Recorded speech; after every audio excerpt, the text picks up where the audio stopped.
Hello and welcome to Learn Ideas in 5 minutes.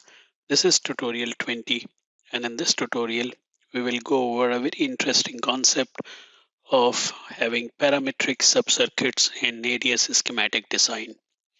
To understand the concept of parametric subcircuit, take a look at this schematic here.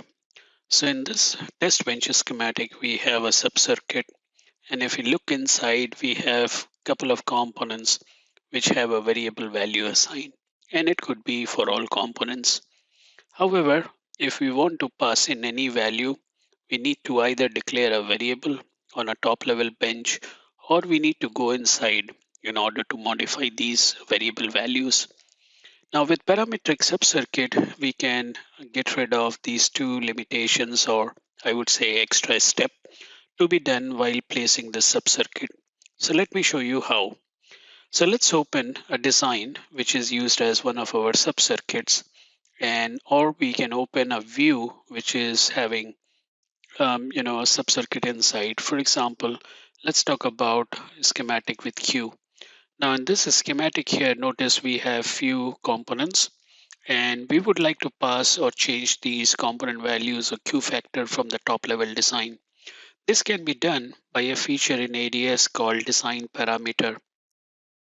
Utilizing design parameter is a cell property, and any parameter which we describe here under cell parameter gets attached to that particular cell or the view which we assign it. For example, here let me describe a value L1, and we can choose the value type to be either integer, complex, string, or real. So in our case it will be real, and I will initialize with value of 41.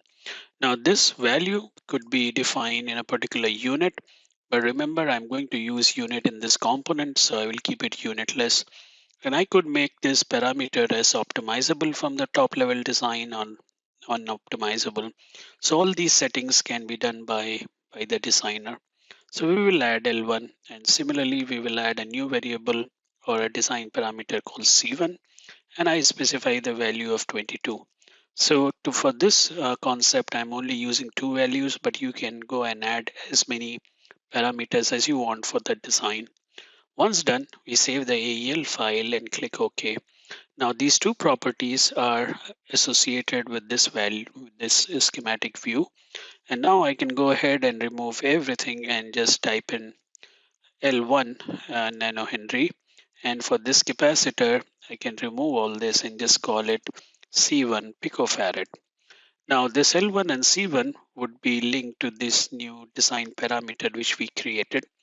Now once we go to our main design and we change the view of our subcircuit to schematic with Q, and as soon as we do that, you can notice there is nothing which comes up here. However, if we delete this cell and we place this cell again from the main ADS window here, you can notice there is a parameter L1 and C1 associated with this design one. And this will only make sense if you have a view which is a schematic with Q associated with it. Now with this value, I can go ahead and disable this variable because we don't need it. And we go ahead and run simulation, and we can look at the response.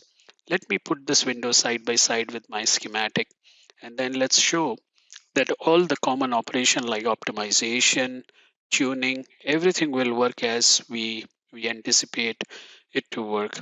So if I switch on tuning bar, remember the tuning video, we click on tuning bar, and now we can select L1 or C1 parameter, which is property of this subcircuit now, and we can start tuning those values here. Okay, so let me save this initial condition of our graph with memory 1. And now if we change the value, you can notice the circuit response is changing by just tuning those two parameters.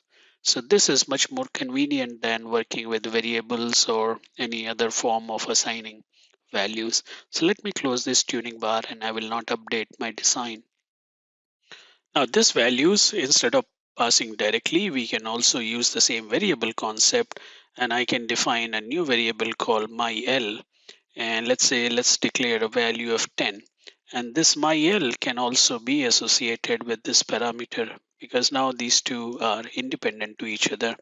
So myl, anything changes here will go in here, and through this L1 it will eventually pass down to this design here. So having this parametric subcircuits is much more useful, is much more convenient for people to use in order to have a parametric design and not always remembering to declare these variables anywhere they place the subcircuit, or if they share this design with someone else. So hopefully you would like to use this design parameters concept in your design work, and hope you like the video. Thanks very much and look forward to see you in next video.